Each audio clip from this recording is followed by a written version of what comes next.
Let me go to Jamie. Jamie's calling us from Arkansas. Hey, Jamie. Hey. Forgive me, eloquence goes out the window when I'm on the spot, but Obamacare is a federal program. And all they're showing us is that if they can't agree, we lose our federal programs. So why would they want to add our health care to that? So the next time they have a disagreement, we lose our health care? Well, that's a good question. They, it's the next time they have an argument, they will do what they did this time, which will make an attempt to protect entitlement programs. Here's the problem with that. The entitlement programs, and Obamacare being one of them, the entitlement programs, as we add more and more to those programs, are going to get harder and harder to protect.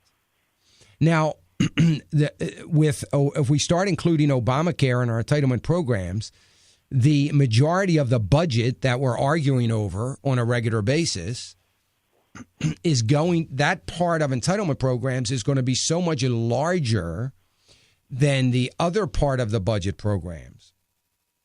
The budget process and the raising the debt ceiling is going to be a rubber stamped item. It's not even going to be an issue because entitlement programs fall under this protection. Now, it's not that they're not allowed to be debated on. They are, but nobody will dare touch them. So it just moves right on through. So why we are doing that is for the very reason that we are going to have to include them in the argument. It's a government entitlement program. And what I mean by that is what the goal here has to be is to create a single-payer, government socialized medicine system, which is what this is. I know it's not that today. I know it's not that on the surface. But when you read and begin to understand the bill a little bit, it is exactly that and will be that within the next 5 years. Everybody, all of the far-left progressive liberals that want single-payer system understand that. They know that's what we're going to get. So it's going to be exempt from these debates in the future. It's not going to be something that we're going to talk about. So people's health care, as poor as it's going to be anyway, is not going to be up for debate.